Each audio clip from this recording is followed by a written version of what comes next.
Ok, labą dieną, labai trumpą įžangą, ne įžangą, o tiesiog pritaikyta juridinė mirtį, kokiu būdu numarinama ir kokiais metodais yra elgiamasi ir kokie atgarsiai. Kai sakant, čia įžangai, po to dar paviešinsim naujas informacijas. Taigi, atidarau Brežnevo pasą, čia internete pasikapstam, suradom Brežnevo pasą.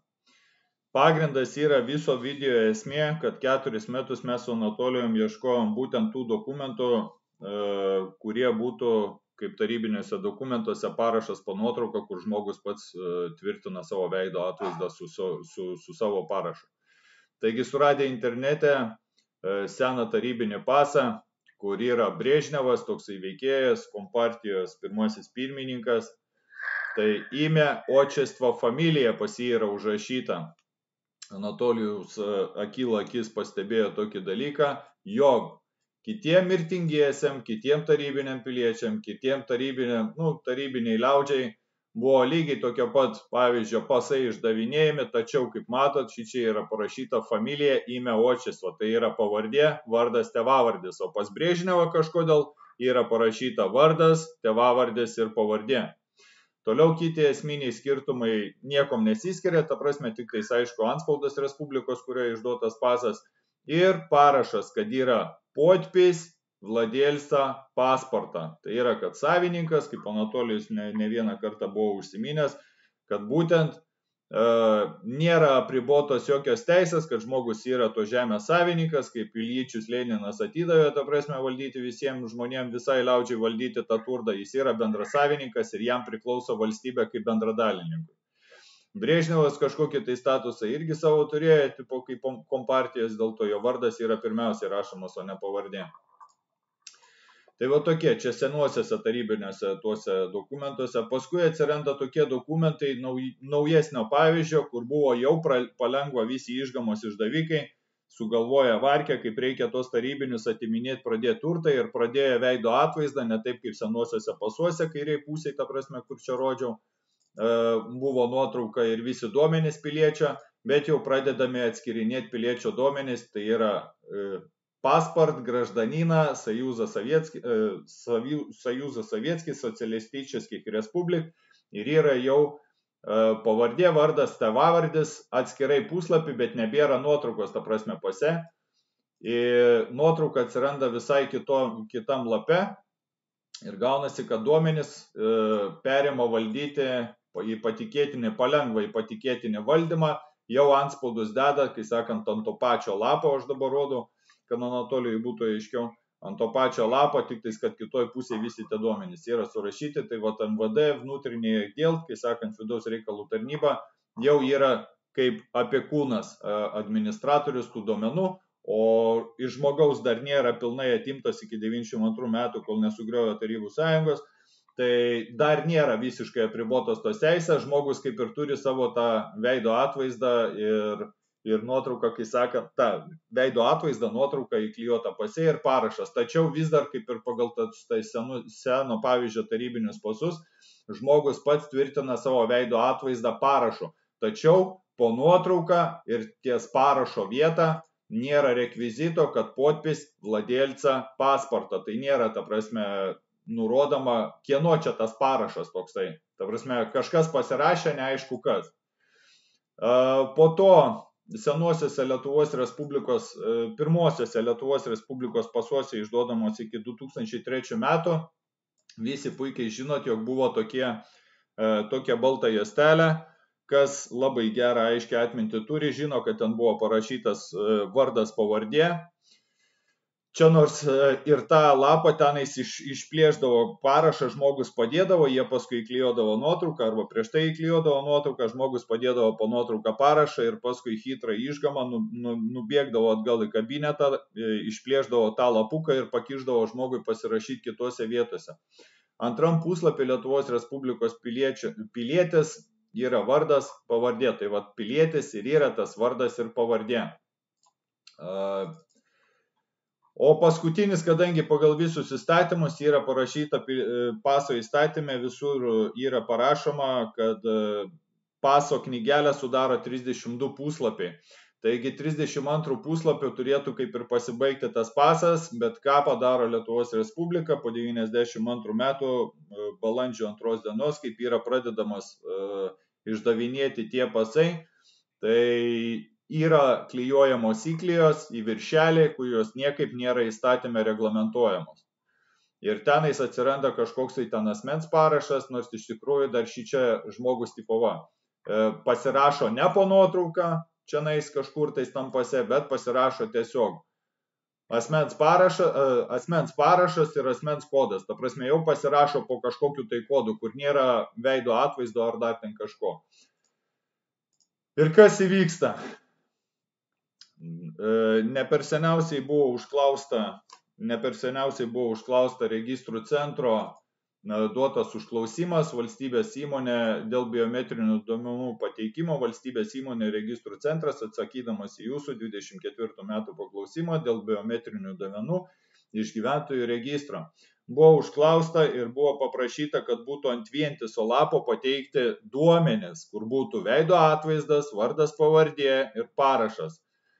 Tai registrų centras pateikė tokią nesąmonę, kad tiesiog žmogui davė, kaip matote, čia su metaduomenim, yra viskas nuasmeninta, tiesiog ant balto popieriaus lapo atspausdino parašą, ant balto popieriaus lapo atspausdino nuotrauką ir davė žmogui, ta prasme.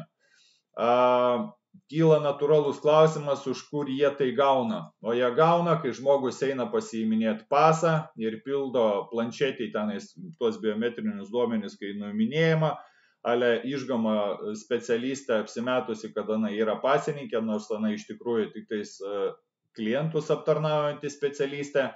Tenais toj formui, čia matot mano nuotrauką, kur buvo padarytas, kur aš 21 metais mes su Anatolijum, kai pradėjom savo tyrimą. Tai prašymas žmonės pildydavo, būtent visi pildo tuos prašymus.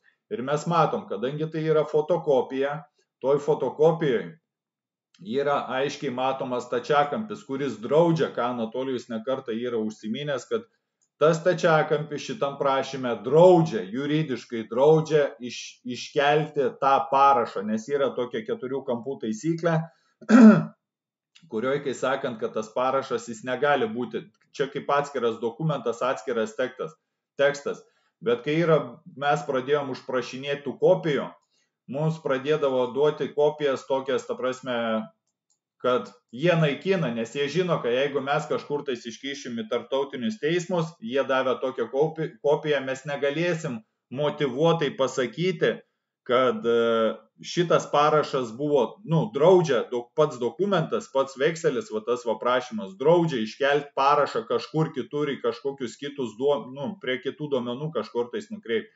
Dėl to jie panaikina tą stačiakampį, panaikina pilkas dėmes ir tokiu būdu hitrai užsigrobia tiek veido atvaizdą, tiek parašą. Ir jie tą parašą, kadangi žmogus ant planšetės pasirašinėja, jie tą parašą užsigrobia ir tą parašą tuoj papasakos, kur kiša tie visi išgamos specialistai Anatolijus. Nes jis tame dalyvavo, su kitu žmogum, kuriam pavyko vieną dokumentą gauti. Prašom, Anatolijau, paaiškink toliau. Mes kalbėjom, kad ekrane, mes užfiksavom, kad ekrane, dėl ko mes tai visą taip darėm, užfiksavom ekrane, kad ta specialistė ekrane, tą elektroninį parašą pasikelia po nuotrauką, kur yra užrašytas vardas pavardė, viskas tas vadinamas pilietis. Ir dabar, kada jie perduoda į registrų centrą, registrų centras turi turėti, tavo nuotrauką, ne tavo filmai žmogaus patvirtinta po nuotrauko. Parašas turi būti po nuotrauko maksimum centimetrų atstumu. Po nuotrauko taip, kaip yra tarybiniam pase. Ne tai, kad tarybinis, bet aš papildomai tokį dalyką, apie ką Anatolijus kalba, tai aš atidarau tavo prašymą, kur esam nekartą sakę, kad 11 eilutėj tam prašyme tvirtinu piliečių, kuriam išduodama asmens tapatybės kortelę tapatybę ir parašą, bet veido atvaizdo netvirtina. Tai patvirtina Anatolijaus žodžius dar kartą, kad nuotrauką tvirtina pats žmogus savo parašu, kaip ir tarybiniais tais laikais, ta prasme, tuos pasus. Tvirtindavo savo parašu, kad tai jis yra. Jis pats patvirtina, nes kažkokia lerva už kompiuterio sėdinti, ji neturi teisės patvirtinti to parašo, nes prašymas neleidžia iškelti to parašo. Jo, vėl parodė, kad matytų, kad žmonės matytų, kad parašas po nuotraukų, kaip tarybinė pase, ta didelė nuotrauka. Na. Nu va, ir dabar, kada jie pasigamina vardas pavardė, ten daleidžiam Jonas Jonaitis nuotrauką ir patvirtintą parašą. Tai va šitas prašymas, pagal kurį yra išduodama asmens tapatybės kortelė arba pasas, kuriame yra vardas, kuriame yra pavardė vardas. Ten yra nuotrauka ir asmens parašas. Ta nuotrauka yra nepatvirtinta, matot, asmens parašas nėra po nuotrauko šone. Ta nuotrauka yra antras parašas. Ta nuotrauka sutinka su registru centre, su ta gyventojų, yra esančia nuotrauka. Ir jeigu tu atsisakai parašo, bet kas gali atsisakyti parašo, jie per nuotrauką tave tapatins. Tai va, kur visas yra tas nusikaltimas? Registrų centras neturi teisės priimti duomenų. Nes nuotrauka nepatvirtinta, tu pats, būdamas migracijos tarnybai, nepatvirtini veido atvaizdo, jie naglai pasivogė parašą, naglai pasitvirtina veido atvaizdą. O čia yra nusikaltimas. Ir galutiniam rezultate, kokį dokumentą dabar parodyt, ką žmogus gauna? Jo, tą parodyk ten be duomenų. Ir ką vis tik gauna žmogus iš tikrųjų, ką mato? Yra Lietuvos Respublikos gyventojų registro išrašas apie asmens duomenis, o šiais metais gautas yra vardas, pavardė, asmens kodas, veido atvaizdas ir po nuotrauką stovi parašas. Aš nuo asmeninės esu visus tos duomenis. Be šito parašo negalioja nuotrauka. Ten tave sustabdytų koks policajus, sakytų, čia tavo nuotrauka. Nėra skirtumo, kas ten mano nuotrauką įkėlė, parodė, kur aš patvirtinau. Be žmogaus parašo negalioja nei nuotrauka, nei duomenys.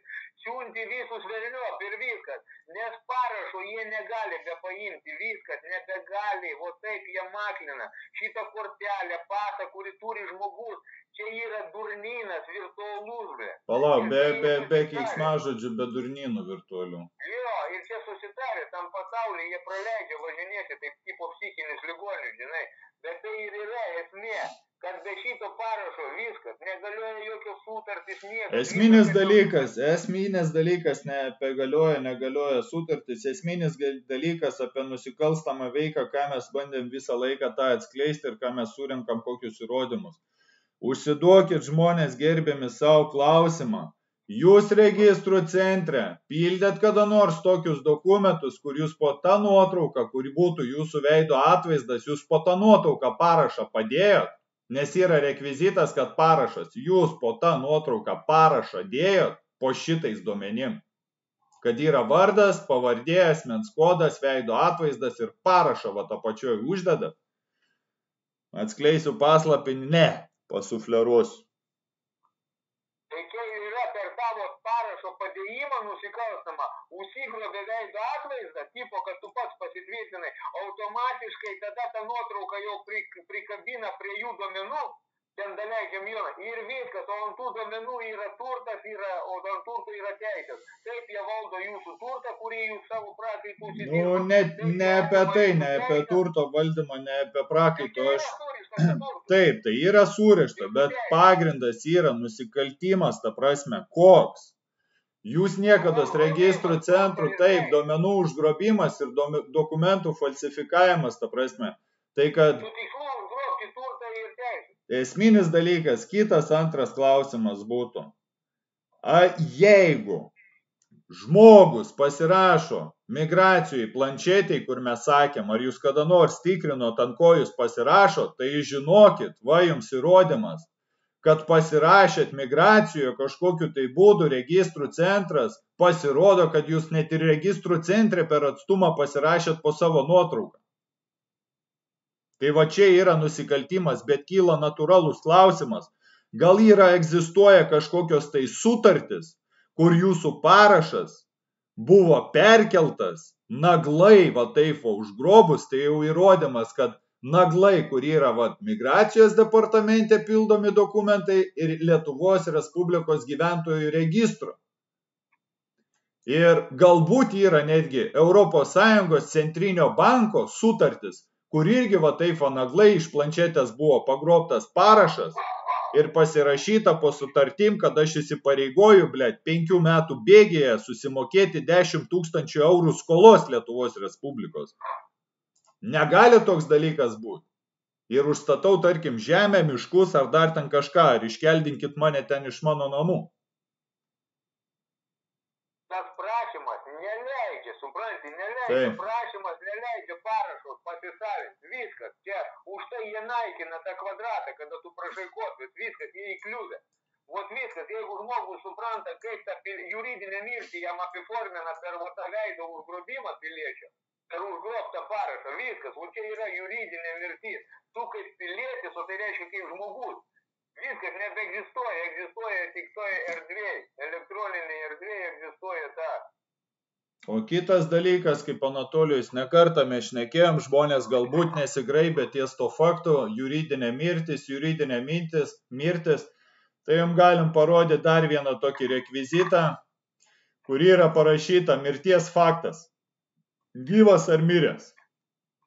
Jūs man pasakykit, kodėl gyventojų registre yra tokie rekvizitai pildomi, ta prasme. Kas čia per ypatingai? Atsiprašau, turiu išeiti. Gerai. Tai va, esminis dalykas būtų toks, čia kaip papildomas klausimas, tai mano atsakymas būtų toksai prielaida, per visus 4 metus rinkta informacija, žiūrėta praktiškai, tikrinta, kai sakant, visko gali būti, kaip Anatolijus sako, 15 minučių juridinis atgaivinimas, tai tuo momentu, kadangi registrų centro duomenų bazėje yra mirties faktas gyvas ir tuo momentu atgaivinimas įvyksta tik tais tada, kai kažkokia specialistė, gaudama duomenis, pamato, kad yra parašyta gyvas čionais. Bet, nedaug dievė, kokią kaušę paimtų ir rašytų miręs.